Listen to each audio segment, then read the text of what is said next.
Hi all, it's me Adarsh. Welcome back to Malabar trader. അപ്പോൾ ഈ video എന്ന് പറയുന്നത് കഴിഞ്ഞ മാസത്തെ PNL വീഡിയോ ആണ്. മെയ് മന്തിലെ PNL വീഡിയോ ആണ്.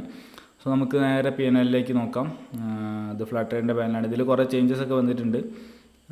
സോ അതിൽ റെഫറൻറ്റാണിൻ്റെ അവിടെ ആയിരുന്നു ഉണ്ടാവൽ. ഇതിൽ ഇൻവൈറ്റ് ഫ്രണ്ട്സ് ആയിരിക്കും. അപ്പോൾ അത് ടാപ്പ് ചെയ്യും. അതിൽ കുറേ ദിവസമായി ഇപ്പോൾ PNL ഓരോരുത്തർ ചോദിക്കുന്നു കമൻസിലും അതേപോലെ മെസ്സേജ് ആയിട്ടൊക്കെ PNL വീഡിയോയുടെയാണ്. അത് ചെയ്യാത്തത് വേറെ ഒന്നുമല്ല, ഞാൻ വീഡിയോ ചെയ്യാനിരിക്കുന്ന സമയത്തൊക്കെ ഈ പാനലിൽ എന്തെങ്കിലുമൊക്കെ കംപ്ലയിൻറ്റ് ഉണ്ടാവും. ഇന്ന് രാവിലെ തൊട്ട് നോക്കുന്ന സമയത്തൊക്കെ ഇതിൽ ലോഗിൻ ആവുന്നില്ലല്ലോ, എന്തോ നെറ്റ്വർക്ക് ഇഷ്യൂ എന്നൊക്കെ പറഞ്ഞിട്ട് കാണിക്കുന്നുണ്ട്. ഈ പാനൽ കംപ്ലീറ്റ് ഒരു മാറ്റിയിട്ടുണ്ട്. സോ പുതിയ എമർജ് എന്ന് പറഞ്ഞൊരു പ്ലാറ്റ്ഫോം ആയിട്ടുണ്ട്. അപ്പോൾ അതിൽ ചേഞ്ചസ് വരുന്നതുകൊണ്ട് തന്നെ ഇടയ്ക്കിടയ്ക്ക് ഓരോ മെയിൻ്റനൻസ് വർക്ക് നടക്കുന്നുണ്ട്. സോ അതിൻ്റെ ഭാഗമായിട്ട് ഇടയ്ക്കിടയ്ക്ക് നെറ്റ്വർക്ക് ഇഷ്യൂ വരാറുണ്ട്. അപ്പോൾ ഇന്നലെ കുഴപ്പമില്ല, ഇനി ശനിയാഴ്ച. പക്ഷേ ശനിയാഴ്ച എനിക്ക് സമയമില്ലാത്തതുകൊണ്ട് ചെയ്യാൻ പറ്റിയില്ല. ഇന്ന് ചെയ്യാൻ നോക്കിയ സമയത്ത് ഇങ്ങനെ ഓരോ പ്രശ്നങ്ങളായി. അപ്പോൾ എല്ലാം കൂടെ ഒത്തു വന്നത് ഇപ്പോഴാണ്. സോ ഇപ്പോൾ വീഡിയോ ചെയ്യാമെന്ന് വിചാരിച്ച്. അപ്പോൾ നമുക്ക് നേരെ PNL നോക്കാം. അതിൽ verified PNL, custom date range, date May 1 മുതൽ മെയ് 31 വരെ. ഓക്കെ, ജനറേറ്റ് ലിങ്ക് കൊടുക്കാം. ഓക്കെ, ഇവിടെ നോക്കി നോക്കാം. അതിൽ കഴിഞ്ഞ മാസത്തെ PNL ഈ PNL വീഡിയോയ്ക്ക് ഒരു പ്രത്യേകത ഉണ്ട്. എൻ്റെ ഇതുവരെയുള്ള ട്രേഡിംഗ് ജേണിയിലെ ഏറ്റവും ഹയസ്റ്റ് പ്രോഫിറ്റ് ജനറേറ്റ് ചെയ്ത ഒരു PNL ആണിത്. അതായത് ഞാൻ ട്രേഡിങ് തുടങ്ങിയിട്ട് ഓൾമോസ്റ്റ് ഒരു 5 ഇയേഴ്സിലും കൂടുതലായിട്ടുണ്ടാവും, 5 കൊല്ലത്തിലും കൂടുതലായിട്ടുണ്ടാവും. അപ്പോൾ ഈ 5 കൊല്ലം ഞാൻ ട്രേഡ് ചെയ്തതിൽ വെച്ചിട്ട് ഏറ്റവും ഹയസ്റ്റ് പ്രോഫിറ്റ് എനിക്ക് കിട്ടിയൊരു മാസമായിരുന്നു കഴിഞ്ഞ മാസം എന്ന് പറയുന്നത്. സോ നേരിട്ട് നമുക്ക് കാണാം അതിൻ്റെ PNL എത്രയാണ് എമൗണ്ട് എന്നുള്ളത്. ഇവിടെ പ്രിവ്യൂ അടിച്ച് നോക്കുകയാണെങ്കിൽ കാണാം 88,559.63 ആണ്. ഇതിപ്പോൾ പല ആൾക്കാർക്ക് നോക്കുന്ന ഇത് ചിലപ്പോൾ വലിയ എമൗണ്ട് ഒന്നും ആയിരിക്കില്ല, ചെറിയ എമൗണ്ട് ആയിരിക്കും. അല്ലെങ്കിൽ ഓൾറെഡി ലോസ് വരുത്തിയ എമൗണ്ട് ആയിരിക്കും. ഇതൊക്കെ ചെറിയ ലോസ്, എനിക്ക് എൻ്റെ ഓവറോൾ ലോസ് ഇതിൽ എത്ര കൂടുതലുണ്ട് ആ രീതിയിലൊക്കെ തോന്നും. പക്ഷേ എന്നെ സംബന്ധിച്ചും എൻ്റെ ഫൈനാൻഷ്യൽ സിറ്റുവേഷനും എൻ്റെ ഫൈനാൻഷ്യൽ ഫാമിലി ബാക്ക്ഗ്രൗണ്ട് അതൊക്കെ വെച്ച് നോക്കുന്ന സമയത്ത് ഈ ഒരു എമൗണ്ട് ട്രേഡ് ചെയ്തിട്ട് ഒരു മാസം ഉണ്ടാക്കുക എന്ന് പറഞ്ഞാൽ അത് ഒരു ഹ്യൂജ് കാര്യം തന്നെയാണ്. ഞാൻ പറഞ്ഞല്ലോ, ഇത്രയും കാലം ട്രേഡ് ചെയ്തതിൽ വെച്ചിട്ട് എനിക്ക് ഒരു മാസം കിട്ടിയതിൽ വെച്ചിട്ടുള്ള ഏറ്റവും ഹയസ്റ്റ് പ്രോഫിറ്റാണ് ഈ പ്രോഫിറ്റ് എന്ന് പറഞ്ഞത്. അപ്പോൾ അതിൻ്റെ ഡീറ്റെയിൽസൊക്കെ അവിടെ ഉണ്ട്. Current streak, long streak, most profitable day എന്ന് പറയുന്നത് 29,500 ആണ്. അത് മെയ് 21 മെയ് 21 ഈ ദിവസമാണെന്നുണ്ട്. അതിൽ ലോസ് ഈ ഒരു ദിവസം വീഡിയോ ഇട്ടതിന് ഓൾമോസ്റ്റ് എനിക്ക് തോന്നുന്നു 5 ലോസൊക്കെ ഞാൻ അടിച്ചിരുന്നു ഈ ഒരു ദിവസം. ആ ഒരു 5 ലോസ് അടിച്ചതിൻ്റെ വീഡിയോ ഇട്ടിട്ട് കമൻറ്റിൽ ഫുള്ള് ഓരോരുത്തർ വന്ന് പറഞ്ഞിരുന്നു ഇത് ഓവർ ട്രേഡിംഗ് ആണ്, ഇങ്ങനെ ട്രേഡ് ചെയ്യരുത്, 5 ട്രേഡൊന്നും ഒരു ദിവസം എടുക്കരുത്, 5 ട്രേഡ് SL അടിച്ച് ഭയങ്കര പ്രശ്നമാണ്, അങ്ങനെയൊക്കെ. അത് 5 ട്രേഡ് SL അടിച്ചുകൊണ്ടാണ് ഓരോരുത്തർക്ക് അങ്ങനെ തോന്നുന്നത്. നേരെ മറിച്ച് 5 എണ്ണത്തിന് 4 എണ്ണം SL അടിച്ചിട്ട് 5ാമത്തെ ഒരു ട്രേഡ് ടാർഗറ്റ് ആയിരുന്നു എന്നുണ്ടെങ്കിൽ അവരങ്ങനെ പറയില്ല. അപ്പോൾ ട്രേഡിങ്ങിന് നമ്മൾ ഇങ്ങനത്തെ കുറേ കാര്യങ്ങൾ മനസ്സിലാക്കാറുണ്ട്. അത് അറിയാതെയാണ് പല ആൾക്കാരും അങ്ങനെ ആ രീതിയിലുള്ള കമൻസും കാര്യങ്ങളൊക്കെ ഇടുന്നത്. ഈ ദിവസം ഇങ്ങനെ ഹാപ്പി ആയിട്ട് ലോസ് ഞാൻ ആക്സെപ്റ്റ് ചെയ്യുന്നതുകൊണ്ടാണ്, 5 ട്രേഡ് എടുത്തിട്ട് അത് 5ഉം SL അടിച്ചിട്ടും കുഴപ്പമില്ലാതെ ഇരിക്കാൻ പറ്റുന്നതുകൊണ്ടാണ് ബാക്കി ഇങ്ങനെ പ്രോഫിറ്റ് വരുന്ന സമയത്ത് എനിക്കിങ്ങനെ നല്ല നല്ല പ്രോഫിറ്റ്സ് എടുക്കാൻ പറ്റുന്നത്. ഓക്കെ, സോ ഇതിപ്പോൾ ഈ ഒരു ദിവസം നോക്കുകയാണെന്നുണ്ടെങ്കിൽ 10,000 റുപ്പീസ് പ്രോഫിറ്റ് ഉണ്ട്. 10,000 റുപ്പീസ് പ്രോഫിറ്റ് എന്നത് എനിക്ക് തോന്നുന്നു ഒരു ട്രേഡ് ആയിരിക്കും, ഒറ്റ ട്രേഡ് ടാർഗറ്റ് അടിച്ചായിരിക്കും 10,000. അപ്പോൾ നേരെ മറിച്ച് ഈ ലോസ് നോക്കുകയാണെങ്കിൽ 9,000 ലോസ് എന്നൊക്കെ പറഞ്ഞാൽ 3, 4 ട്രേഡ് 5 ട്രേഡൊക്കെ ലോസ് അടിക്കുന്നതായിരിക്കും. അപ്പോൾ 4-5 ട്രേഡ് ഒരു ദിവസം ലോസ് അടിച്ചാലും ഒരൊറ്റ ടാർഗറ്റ് അടിക്കുകയാണെങ്കിൽ എനിക്കത് കംപ്ലീറ്റ് കവറപ്പ് ചെയ്യാൻ പറ്റും. കാരണം എൻ്റെ റിസ്ക് റിവാർഡും ആവറേജ് 1:5 ആയിരിക്കും ഉണ്ടാവും. ചില സമയത്ത് 1:5 കുറച്ച് കുറയും, എന്നാലും ആവറേജ് 1:5 കൂടുതലായിരിക്കും എപ്പോഴും ഉണ്ടാവല്. സോ അങ്ങനെ എടുക്കുന്നതുകൊണ്ട് തന്നെ ഈ കണ്ടിന്യൂസ് ആയിട്ട് ലോസ് വന്നാലും എനിക്ക് പ്രശ്നമില്ല. 4, 5, 10 SL വന്നാൽ പോലും എനിക്ക് പ്രശ്നമില്ല, എന്നെ ബാധിക്കില്ല. കാരണം ഒറ്റ ട്രേഡ് ടാർഗറ്റ് അടിച്ച് കഴിഞ്ഞാൽ അത് കംപ്ലീറ്റ് കവറപ്പ് ചെയ്യാൻ പറ്റും. കഴിഞ്ഞ മാസം എനിക്ക് തോന്നുന്നത് 1:15 1:14 റേഞ്ചിലൊക്കെ ടാർഗറ്റ് എടുക്കാൻ പറ്റിയ കുറേ ട്രേഡ്സൊക്കെ ഉണ്ടായിരുന്നു. സോ അങ്ങനെ നല്ല റിസ്ക് റിവാർഡ്, നല്ല ഹ്യൂജ് റിസ്ക് റിവാർഡ് വെക്കുന്നതുകൊണ്ട് തന്നെ SL അടിക്കുന്ന സമയത്ത് എനിക്കങ്ങനെ വലിയ പ്രശ്നങ്ങൾ ഉണ്ടാവില്ല.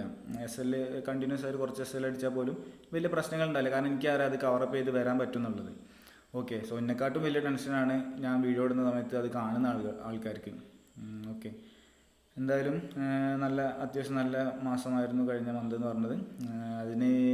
ഇതിൻ്റെ ബാക്കി ഡീറ്റെയിൽസ് നോക്കുകയാണെന്നുണ്ടെങ്കിൽ ഇത് ഞാൻ ടോട്ടൽ യൂസ് ചെയ്ത ക്യാപിറ്റൽ എന്ന് പറഞ്ഞത് ഓൾമോസ്റ്റ് 4,50,000 റുപ്പീസാണ്. അത് ആക്ച്വലി 4,50,000 ആവശ്യമില്ല ഈ ഒരു ട്രേഡ് എടുക്കാൻ വേണ്ടിയിട്ട്. കാരണം ഞാൻ എടുത്ത ക്വാണ്ടിറ്റി എന്ന് പറഞ്ഞത് 390 ക്വാണ്ടിറ്റിയാണ്, 390 ക്വാണ്ടിറ്റി, അതായത് 6 ലോട്ടായിരിക്കും ഉണ്ടാവും.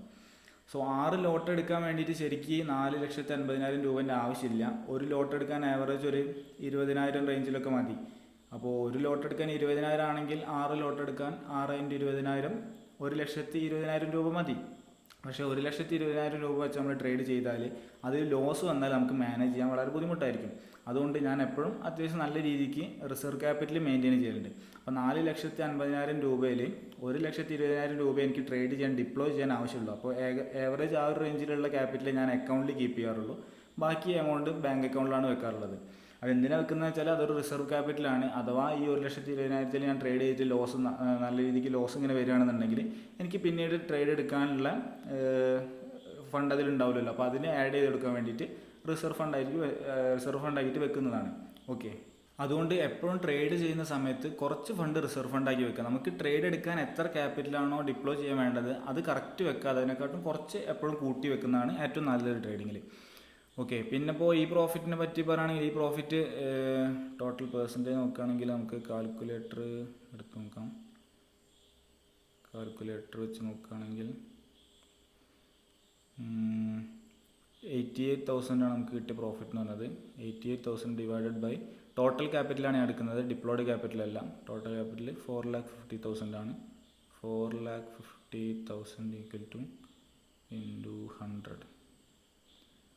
ഓക്കെ, ഓൾമോസ്റ്റ് 19.5% പ്രോഫിറ്റ്, അതായത് 20% അടുത്ത് പ്രോഫിറ്റ് കിട്ടിയിട്ടുണ്ട് കഴിഞ്ഞ ഒരു മാസത്തിൽ എനിക്ക്. അപ്പോൾ ഈ 20% റിട്ടേൺ എന്നൊക്കെ പറഞ്ഞാൽ ശരിക്കും അത് ഹ്യൂജ് റിട്ടേൺ ആണ്. ഇതൊരു നോർമൽ റിട്ടേൺ അല്ല ട്രേഡിങ്ങിൽ. ഇത് എല്ലാ മാസം ഇങ്ങനെ കിട്ടും, അല്ലെങ്കിൽ ആവറേജ് 20% കിട്ടുമെന്ന് വിചാരിച്ചിട്ട് പോലും ആരും ട്രേഡിങ്ങിലേക്ക് വരരുത്. ആവറേജ് 20% കിട്ടില്ല, എനിക്കും 20% കിട്ടില്ല. എനിക്കൊരു 5% അല്ലെങ്കിൽ 10% ആ റേഞ്ചിലൊക്കെ ആവറേജ് ഉണ്ടാവുള്ളൂ എല്ലാ മാസത്തെയും കൂടെ ആവറേജ് ചെയ്ത് നോക്കുന്നത് വെച്ചാൽ. കാരണം ചില മാസങ്ങളിൽ നമുക്ക് ലോസ് വരും, ചില മാസങ്ങളിൽ ചെറിയ പ്രോഫിറ്റ് ഉണ്ടാവുള്ളൂ. കഴിഞ്ഞ മാസം കുറച്ച് പ്രോഫിറ്റ് ഉണ്ടാവുള്ളൂ, അതിൻ്റെ മുന്നത്തെ മാസം അത്യാവശ്യം ഹ്യൂജ് പ്രോഫിറ്റ് ഉണ്ടായി. സോ അങ്ങനെ പല രീതിയിലായിരിക്കും പ്രോഫിറ്റ് വരാം. അപ്പോൾ ഇത് ശരിക്കും പറഞ്ഞാൽ ഞാൻ പറഞ്ഞല്ലോ, എൻ്റെ ഇതുവരെയുള്ള ലൈഫിൽ കിട്ടിയതിൽ വെച്ചിട്ട് തന്നെ ഏറ്റവും ഹയസ്റ്റ് പെർസെൻറ്റേജും കഴിഞ്ഞ മാസം തന്നെയാണെന്ന് തോന്നുന്നുണ്ട്. 20% റിട്ടേൺ എനിക്ക് തോന്നുന്നില്ല ഇതുവരെ ഉണ്ടായിട്ടുണ്ടാവുന്നത്. ഓക്കെ, സോ ഇത് ഹ്യൂജ് പ്രോഫിറ്റാണ്. സോ ഈ ഒരു പ്രോഫിറ്റ് നമുക്ക് എല്ലാ മാസം കിട്ടില്ല, അടുത്ത മാസം ചിലപ്പോൾ ലോസ് ആയി. ഈ വേറൊരു കാര്യം എന്ന് പറഞ്ഞത് കഴിഞ്ഞൊരു 1, 2, 3, 4 മാസമായിട്ട് കണ്ടിന്യൂസ് പ്രോഫിറ്റാണ് എനിക്ക്. ജനുവരി, ഫെബ്രുവരി, മാർച്ച്, ഏപ്രിൽ. അത് എന്തോ അങ്ങനെ ആണ് വന്നതെന്നുള്ളൂ, അല്ലാതെ അത് എല്ലാ മാസം അങ്ങനെ വന്നോളണമെന്നൊന്നുമില്ല. അതിൻ്റെ മുന്നേ 3 മാസം ട്രേഡ് ഇല്ലേനി. അതിൻ്റെയൊക്കെ വീഡിയോസ്, അതായത് എൻ്റെ ചാനൽ നോക്കിക്കഴിഞ്ഞാൽ അതിൻ്റെ കംപ്ലീറ്റ് ഡീറ്റെയിൽസ് നിങ്ങൾക്ക് കിട്ടും. എൻ്റെ ചാനലിൽ പോയി നോക്കുകയാണെന്നുണ്ടെങ്കിൽ ഇതായി ഇങ്ങനെ ആയിരിക്കും എൻ്റെ ചാനൽ ഉണ്ടാവാം. അതിലൂടെ പ്ലേലിസ്റ്റിൽ പോയി നോക്കുകയാണെന്നുണ്ടെങ്കിൽ അല്ല, ഈ പ്ലേലിസ്റ്റൊന്നും കാണാൻ, ഇതൊക്കെ പ്രൈവറ്റ് പ്ലേലിസ്റ്റാണ്, പാട്ടും കാര്യങ്ങളൊക്കെയാണ്. അതിൽ പബ്ലിക്കായിട്ട് നിങ്ങൾക്ക് കാണാൻ പറ്റിയ ഈ ഒരു പ്ലേലിസ്റ്റ് മാത്രമായിരിക്കും. ഇതും പ്രൈവറ്റാണ്. ഓക്കെ, ഈ ഒരു പ്ലേലിസ്റ്റ് മാത്രമേ നിങ്ങൾക്ക് കാണാൻ കഴിയുള്ളൂ. അപ്പോൾ അതിൽ വ്യൂ ഫുൾ പ്ലേലിസ്റ്റ് അടിച്ച് നോക്കി കഴിഞ്ഞാൽ ഈ വീഡിയോസ് എന്ന് പറഞ്ഞാൽ, ഈ പ്ലേലിസ്റ്റിലുള്ള വീഡിയോസ് എന്ന് പറഞ്ഞാൽ കംപ്ലീറ്റ് എൻ്റെ PNL വീഡിയോസാണ്. ഞാൻ ഈ ചാനൽ സ്റ്റാർട്ട് ചെയ്തത് തൊട്ടിട്ട് ഇതുവരെയുള്ള കംപ്ലീറ്റ് മന്ത് എൻഡിലുള്ള PNL ഞാൻ അപ്ഡേറ്റ് ചെയ്തിട്ടുണ്ട്. ചില മാസം എനിക്ക് PNL അപ്ഡേറ്റ് ചെയ്യാൻ കഴിയാറില്ല. അങ്ങനെ വരുന്ന സമയത്ത് 2 or 3 മാസത്തെ ഒരുമിച്ചിട്ട് ഞാൻ ചെയ്യാറുണ്ട്. ഇതിൽ നോക്കിയാൽ മനസ്സിലാവും. ഇപ്പോൾ September month PNL, November to December, September കഴിഞ്ഞ് ഒക്ടോബർ ആണല്ലോ, ഒക്ടോബർ, നവംബർ, ഡിസംബറിന് ഒരു PNL ആയിട്ടാണ് ഇട്ടത്. ഈ ടൈമിൽ എനിക്ക് തോന്നുന്നത് ഈ ടൈമിൽ ഞാൻ ട്രേഡ് ചെയ്തില്ല, 3 മാസം ട്രേഡിങ് ഇല്ലേനി. കാരണം എനിക്കൊരു ഫിറ്റ്നസ് ട്രെയിനിങ്ങിൻ്റെ കോഴ്സ് എടുക്കാൻ വേണ്ടിയിട്ട് കുറച്ച് കാലം ട്രേഡിങ് ചെയ്തില്ലേനി. സോ പക്ഷേ ആ ടൈമിലുള്ള PNL പോലും ഞാൻ അപ്ലോഡ് ചെയ്തിട്ടുണ്ട്. എൻ്റെ ചാനൽ തുടങ്ങിയ തൊട്ടിട്ട് ഇതുവരെയുള്ള എല്ലാ മന്ത് എൻഡിലും PNL അപ്ലോഡ് ചെയ്തിട്ടുണ്ട്. ജനുവരി 2025, ലാസ്റ്റ് ഫെബ്രുവരി, മാർച്ച്, ഏപ്രിൽ, കഴിഞ്ഞ കൊല്ലത്തെ ഫെബ്രുവരി, മാർച്ച്, ഏപ്രിൽ 3 മാസത്തെ ഒരുമിച്ചാണ് ചെയ്തത്. പിന്നെ മെയ് മാസം, ജൂൺ, ജൂലൈ, അങ്ങനെ എല്ലാ മാസവും സ്റ്റാർട്ടിങ് തൊട്ടിട്ട് കംപ്ലീറ്റ്. പിന്നെ അതിൽ ലോസ് വന്ന മാസങ്ങളുണ്ട്, പ്രോഫിറ്റ് വന്ന മാസങ്ങളുണ്ട്, ട്രേഡ് ഇല്ലാത്ത മാസങ്ങളുണ്ട്, ബ്രേക്ക് ഈവൺ ആയുണ്ട്, എല്ലാം ഉണ്ട്. കംപ്ലീറ്റ് ഞാൻ അപ്ലോഡ് ചെയ്തിട്ടുണ്ട്. ഈ മാസത്തെ ഈ കൊല്ലത്ത് നോക്കുകയാണെന്നുണ്ടെങ്കിൽ ജനുവരി, ഫെബ്രുവരി, മാർച്ചും ഏപ്രിലും ഇതിലുണ്ട്, 2 മാസത്തത്. സോ മാർച്ച്, ഏപ്രിൽ, പിന്നെ മെയ്യിലതാണിത്. സോ കഴിഞ്ഞ 5 മാസം അടുപ്പിച്ച് എനിക്ക് പ്രോഫിറ്റാണ് ഉണ്ടായത്. സോ ഇത് എനിക്ക് തന്നെ എൻ്റെ ട്രേഡിങ് കരിയറിൽ തന്നെ ഫസ്റ്റ് ടൈം എക്സ്പീരിയൻസ് ആണ് ഈ ഒരു സംഭവം എന്ന് പറയുന്നത്. 5 മാസം അടുപ്പിച്ച് പ്രോഫിറ്റ് ഉണ്ടാവുക, അതും അത്യാവശ്യം നല്ല ഹ്യൂജ് പ്രോഫിറ്റ്സ് ഉണ്ടാവുക എന്നൊക്കെ പറഞ്ഞത് എൻ്റെ ട്രേഡിങ് കരിയറിൽ തന്നെ മീൻസ് അത്രയും ടോപ്പിൽ നിൽക്കുന്ന സംഭവമാണ്. അപ്പോൾ ഈ ഒരു എക്സ്പെക്റ്റേഷനിൽ ആരും ട്രേഡിങ്ങിലേക്ക് വരരുത്. അടുത്ത ഒരു ചിലപ്പോൾ 2-3 മാസം അടുപ്പിച്ച് ലോസ് വന്നെന്ന് വരാം, അല്ലെങ്കിൽ ചിലപ്പോൾ ബ്രേക്ക് യൂൺ ആയെന്ന് വരാം, അല്ലെങ്കിൽ ചിലപ്പോൾ വലിയ പ്രോഫിറ്റ്സ് ഉണ്ടാകും. ഈ അടുത്ത മാസമാണെങ്കിൽ മെയ് കഴിഞ്ഞിട്ട് ഇപ്പോൾ ജൂണിൽ ഞാൻ ട്രേഡ് എടുക്കുന്നത് 520 ക്വാണ്ടിറ്റിയിലാണ്. അത് ഞാൻ ലോട്ട് സൈസ് കൂട്ടിയിട്ടുണ്ട്. കഴിഞ്ഞ മാസം വരെ 390 ആണ്, ഇനി 6 ലോട്ടാണ്. ഇനി ഇപ്പോൾ അത് 520 ആക്കിയിട്ടുണ്ട്, 8 ലോട്ടിലേക്ക് മാറിയിട്ടുണ്ട്.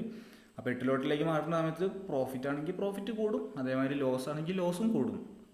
സോ അടുത്ത മാസം ഈ ഒരു മാസം ഈ ജൂണിൽ എനിക്ക് ലോസാണ് ഓവറോൾ എന്നുണ്ടെങ്കിൽ ചിലപ്പം ഇതിനെക്കാട്ടും കൂടുതൽ ലോസ് വരലുണ്ടാവില്ല, എന്നാലും നല്ല ലോസ് വരാൻ ചാൻസ് ഉണ്ട്, ലോസാണ് ഓവറോൾ വരുന്നതെന്നുണ്ടെങ്കിൽ.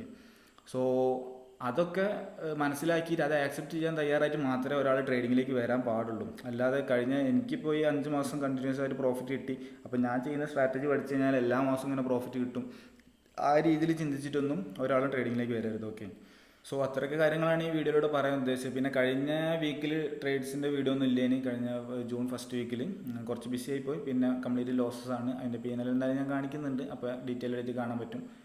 ഓക്കെ, സോ അത്രയൊക്കെ ഉള്ളൂ. ഇനി പുതിയൊരു വീഡിയോ ആയിട്ട് നമുക്ക് നാളെ കാണാം. Okay, by.